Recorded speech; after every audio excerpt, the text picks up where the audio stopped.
9, la radio de la ciudad, 17 horas con 34 minutos. A esta hora queremos darle la bienvenida a través de la virtualidad al economista Fernando Jurado, analista de temas económicos, a quien le agradecemos por atender esta invitación. Economista, le saludamos desde el estudio central de Municipal, Daniel Montalvo y Jorge Ñacato, para hablar de materia económica en estos tiempos electorales, con miras obviamente al próximo gobierno de turno.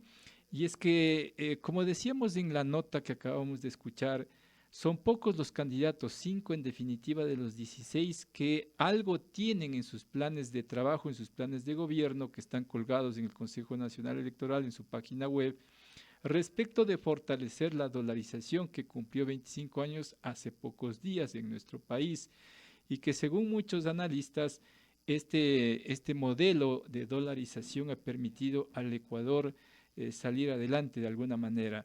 Y quiero empezar preguntándole, economista, ¿qué tan importante es que la dolarización se mantenga y que los candidatos precisamente establezcan con detalle este plan, si se quiere, en los proyectos gubernamentales que tienen que estar colgados en la página web del CNE?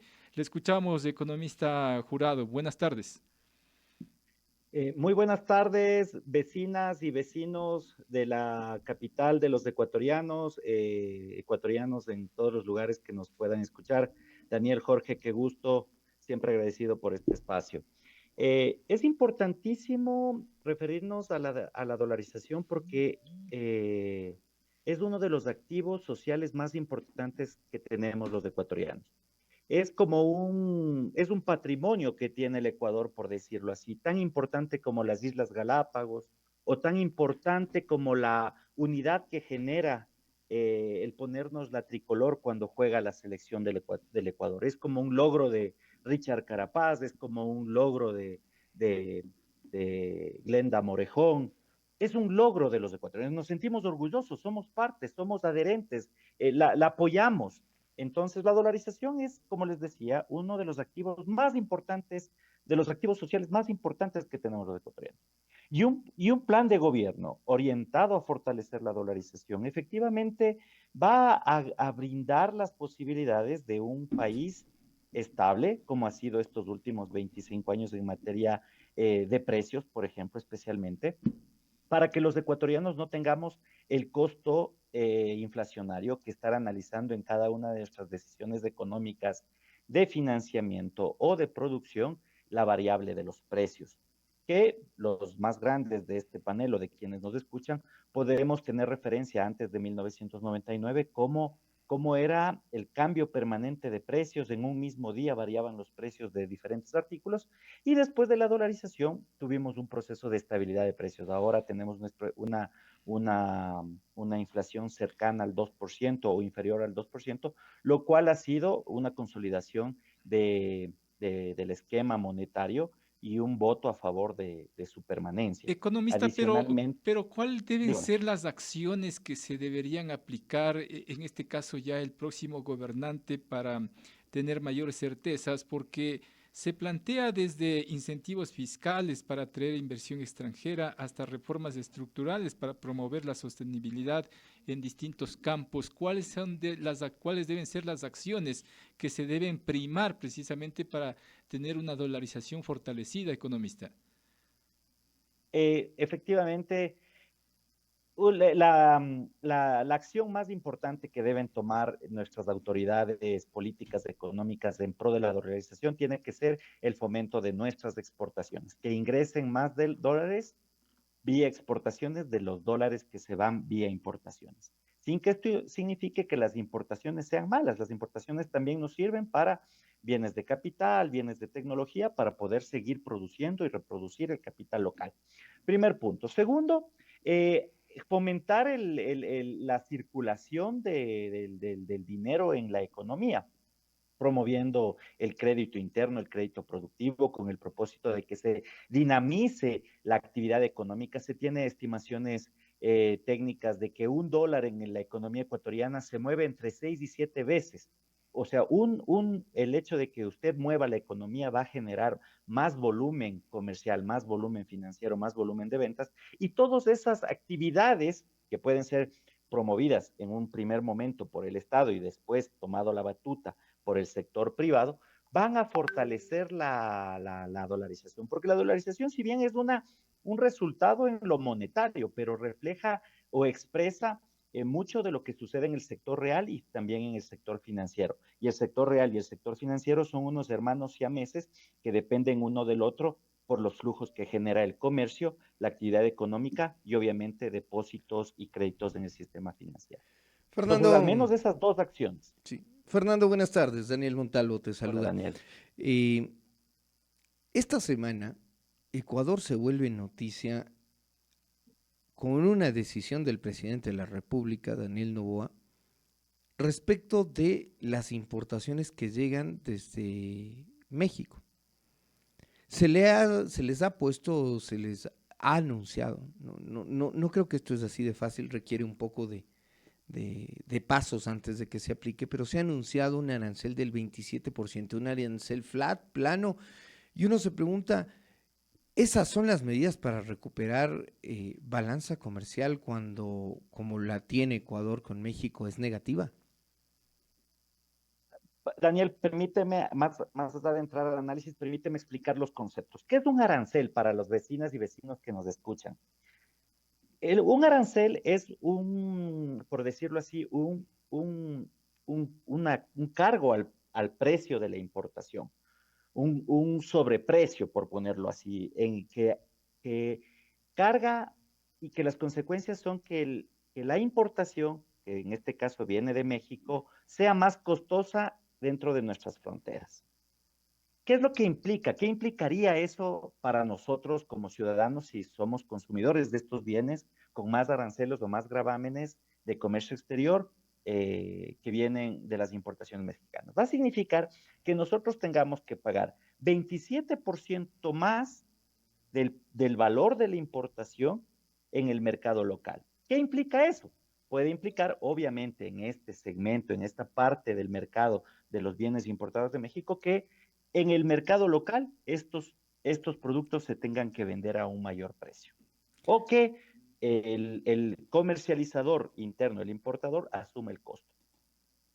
Cualquiera de las dos cosas va a tener un efecto. Puede ser efecto a nivel de consumo, a nivel de bienestar de las familias, de las personas, de los hogares, de las empresas que consumen estos productos, o una disminución de rentabilidad de las empresas o una afectación en los resultados de las empresas que hacen de intermediación comercial con México.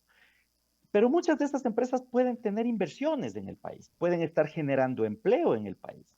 Aproximadamente de las empresas mexicanas que están domiciliadas o que tienen operación en el Ecuador, que han venido invirtiendo en los últimos años, más o menos estas empresas, de las 10 principales empresas, generan 12,000 puestos de trabajo. 12,000 familias dependen de empresas que funcionan en el Ecuador, pero que tienen un capital de origen mexicano. Esto Entonces, es, las por consecuencias tienen ejemplo, que ser vistas en una dimensión, perdóname un minuto, económica y también social de estas decisiones que toman las autoridades de turno en materia económica.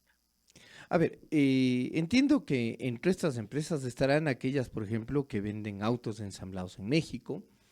Hay una parte de la industria farmacéutica que no solo importa medicinas elaboradas y terminadas, sino también insumos químicos para medicinas que se producen aquí. ¿Todo eso se va a encarecer o hay una forma de discriminar? ¿Hay algún elemento o herramienta que ya haya publicado el Ministerio de Producción o el presidente de la República para decir estas son las partidas que van a ir grabados o se graba todo y punto?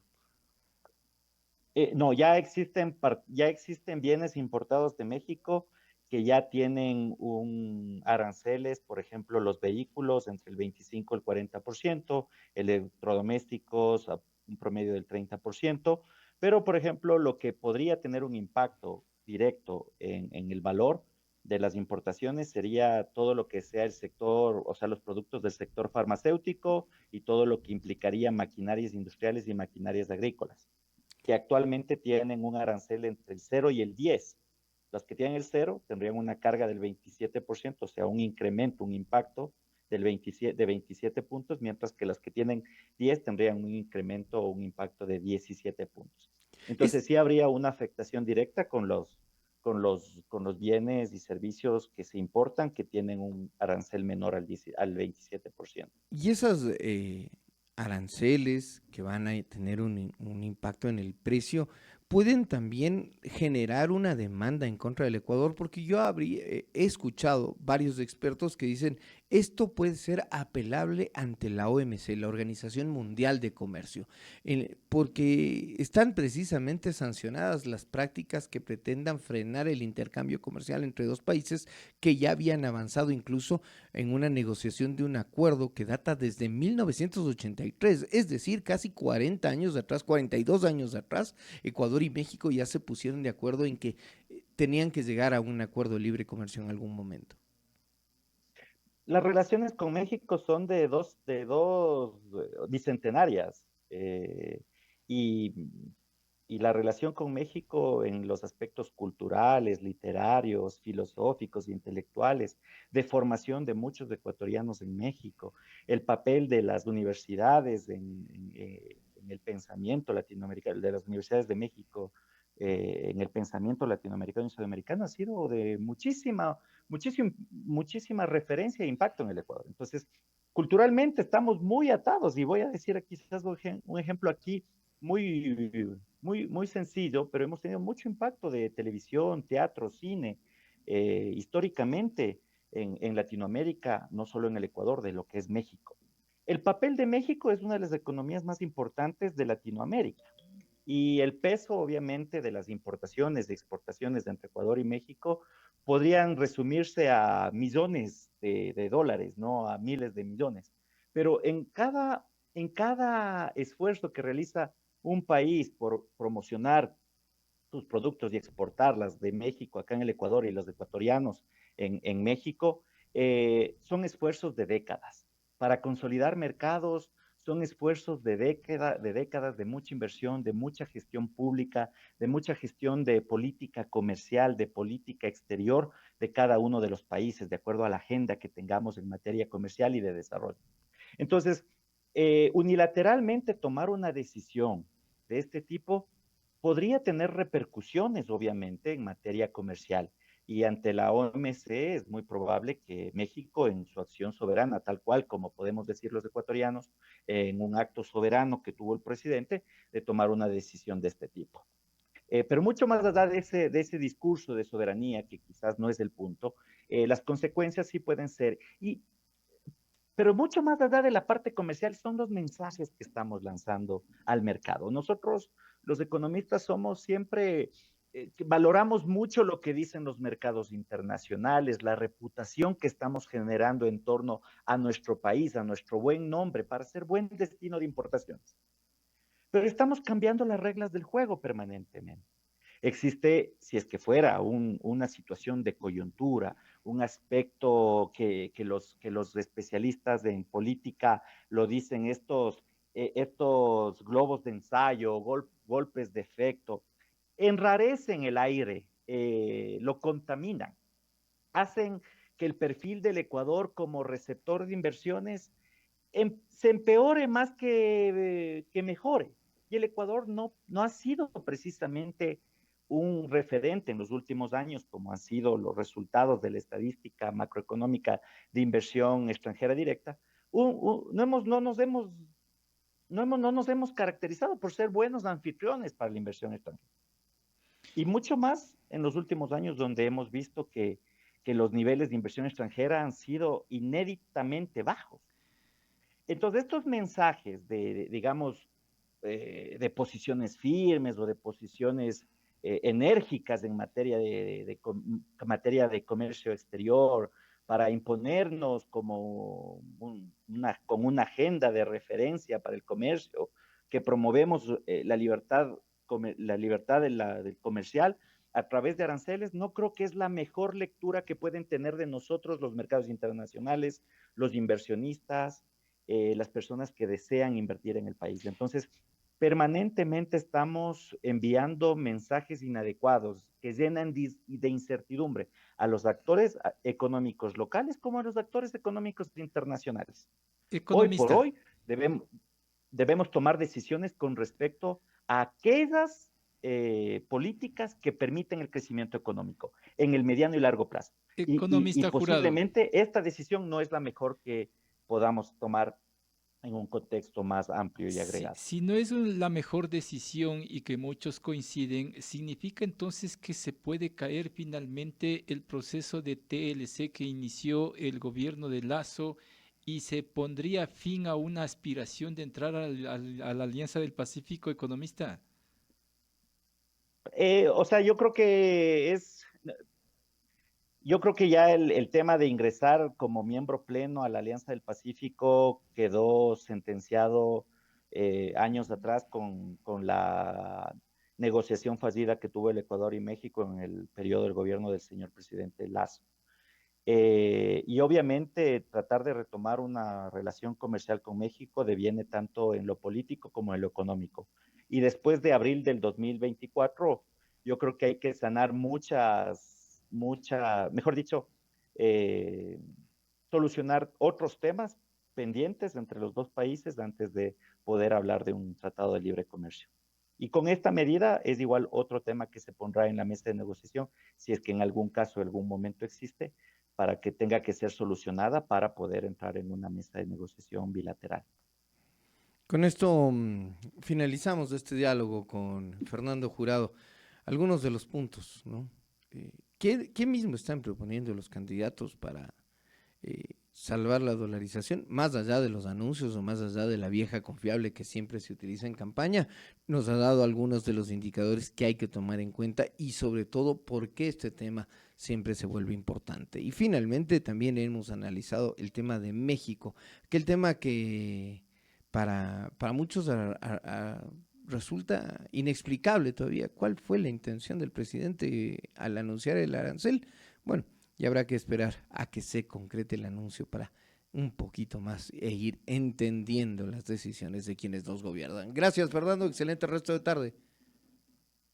Muchas gracias Daniel, gracias Jorge y un saludo y abrazo cariñoso a todas las vecinas y vecinos de la capital. Un gusto. Gracias a nuestro invitado. 17:51.